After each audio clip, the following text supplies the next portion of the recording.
Earlier this year, Al Jazeera aired explosive hidden camera footage exposing the inner workings of America's powerful National Rifle Association. As part of the sting, it also got inside Australia's One Nation party, showing Pauline Hanson's Chief of Staff and one of her Queensland MPs soliciting donations from the NRA on the promise of working to soften Australia's gun laws. The man at the centre of it was Rodger Muller, a pet food maker turned undercover operative who posed as an Australian gun rights lobbyist. Under the watchful eye of the head of Al Jazeera's investigative unit, Peter Charlie, Rodger Muller convinced One Nation and US gun lobbyists that he was the real deal. Tonight, in his first interview, he reveals how he did it. Rodger Muller isn't who he claims to be. He's working undercover for me, Peter Charlie. Rog, there you go, mate. Very interesting. I'm a reporter from Al Jazeera's investigative unit. We created Gun Rights Australia as a front in order to infiltrate the pro-gun lobby and understand how they operate. And they've come out with legislation that picks on farmers. Gun crime has been decreasing at a steady rate. In the meantime, keep following us on all our social media. As Rodger infiltrated the One Nation party, their leaders wanted him to plan a trip to America to forge contacts with the NRA.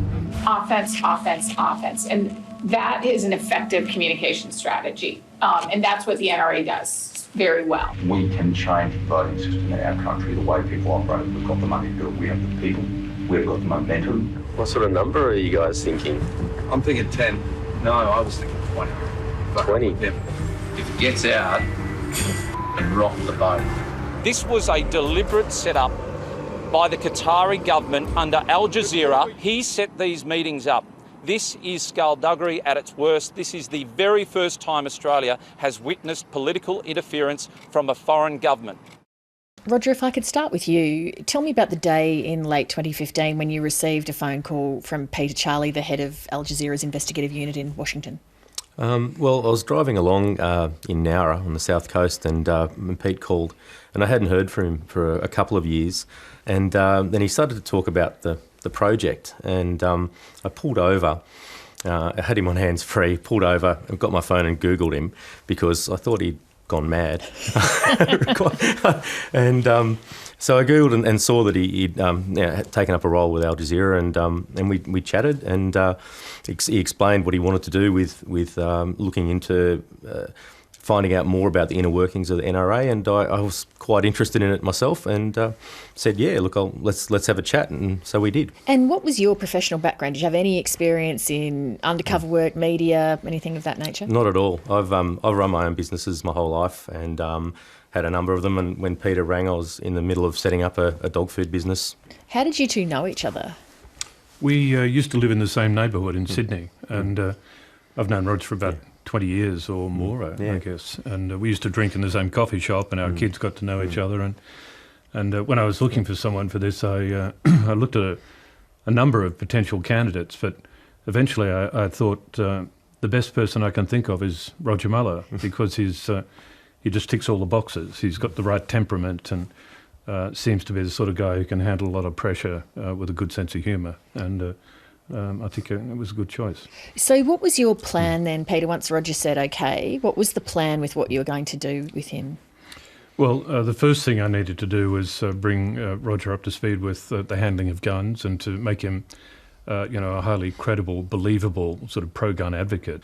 It's a tricky assignment, and there are lots of potential pitfalls. And when Rodger was deployed into the offices of the NRA, he was by himself and really had to sort of handle himself. So we just wanted to make sure he was ready for that, and that took a little while to satisfy ourselves. Well, I had another one of the team from Al Jazeera here in Australia that we worked together, building the website, doing the videos, and doing the backstory for the persona. What did your family and friends think about what was going on? Well, living in a small community, there's of course the usual gossip and what have you, and one or two people saw the website, and then all of a sudden the phone went crazy. So it was quite difficult, because it wasn't anybody that I could tell what I was doing, and so I got quite a lot of negative feedback. some of them have come back and said sorry, and I play in the local tennis comp, and there was a lot of chit chatter over drinks after the tennis, and just recently they were all like, "Geez, we thought you'd gone crazy." Did you have any moments in this planning phase of it where you thought, "Oh, geez, I hope I haven't got in over my head here"?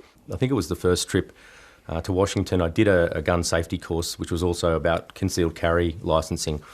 And the gentleman running the course is an ex-policeman, and he'd rented a lawyer's office for the weekend, and we sat in the lawyer's boardroom with about a dozen people from all sorts of walks of life. And he said, "All right, everyone, bring out your guns." And everyone pulled out a gun from somewhere, from all over the sort of concealed positions, and put them on the boardroom table. And I just basically shrunk into my chair with sort of a dozen guns presented in front of me, not coming from a gun culture. Do you remember the first occasion where you actually had to go and use this assumed identity for real? Well, the first time was just doing some videos for the website here, but in America, the first few meetings that we had with NRA people and the Congressional Sportsmen's Association were quite difficult, because the fear of being caught. We had at every time that we had a meeting, we'd go there the day before, have a look at possible exits and what have you, and the security level and what we thought would happen. So I was always confident that I had someone there from the team, but if I'd got caught, I was the one getting caught. So there was a lot of anxiety there and fear. But as time went on, I got more and more used to the cameras, and that people weren't picking them up. So you trust them more and more as time goes on. At some meetings, with the bigger meetings, you'd feel like you had an anaconda crushing your chest. That was that bad. Rodger, you're not a robot. Obviously, you're a human being, and so you have to form relationships with people as part of what goes on. How did, over time, you feel about the One Nation people you were dealing with? How did you feel when you knew it was going to come out and they were going to be crushed by it, for lack of a better word? How did all that play out for you? Oh, well, it's hard. And at the end of the day, nearly everybody that I met throughout the project were quite nice people, and you do form a bond because that's part of the job and just, I think, human nature. So, it was a difficult thing to watch the process. And, the NRA people, they're protecting what they believe is the right laws in America, being the Second Amendment. And the One Nation guys are doing what they think is best for the country. What I've learned as a person, because before this, I was just an average person going, and I've learnt a lot through this project. What the main thing I've learnt is that how fragile the Australian democracy can be, and how easily it can be affected. And I just think that it's something as an Australian you take for granted, and it's something I'll be definitely talking to my kids about, like protecting the way Australia lives and how we are. Peter, some people raise questions about the ethics of planting somebody like Rodger in an investigation, posing as somebody that he's not. What do you say about that? I'm quite comfortable with the way we handled it. And I think a degree of subterfuge is the only way we could have penetrated the NRA. There was certainly no way they were going to give true, unguarded points of view to us if we knocked on the door and said, "Hello, we're from Al Jazeera. Can we ask you your view of mass killings?" Or, "Do you ever seek to influence foreign governments? Do you have any contact with other people around the world where you're trying to manipulate public opinion?" I think the only way to really get deeply into that was to utilise subterfuge, and I'm quite comfortable with that. On the point of foreign interference, one of the criticisms One Nation raised was that Al Jazeera was acting as an agent of foreign influence in Australia's democracy. What's your response to that? We did not seek to influence the election or democracy. We were simply revealing what we found, and any claims that Rodger or I were acting on behalf of a foreign government is ludicrous. Rodger, what does it feel like being back in normal life now after several years of this? There are moments, the adrenaline and the hectic nature of the job. It's exhilarating, and you do enjoy it, and because of there's so many moving parts, and you're worried, you're scared, you're frustrated, all sorts of things. And then you do come back to a normal life. And I was saying to the guys, quite often there'd be, one day I'm undercover meeting all sorts of fairly influential, important people. The next day I'm picking up bags of dog food and putting them in the van to go and deliver them. So it was really quite strange. And during the process, because you start to believe what you're saying eventually. And I did struggle, and I went and saw a psychologist and was explaining to her what I was doing, which helped. I had a number of sessions, and it really did help to put the job and myself in two totally different buckets. And it took 2 or 3 sessions to convince her that I was telling her the truth.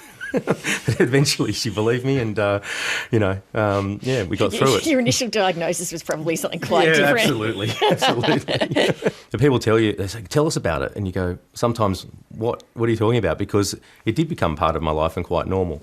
And it's good to tell the story, and it's something, that not many people get to experience.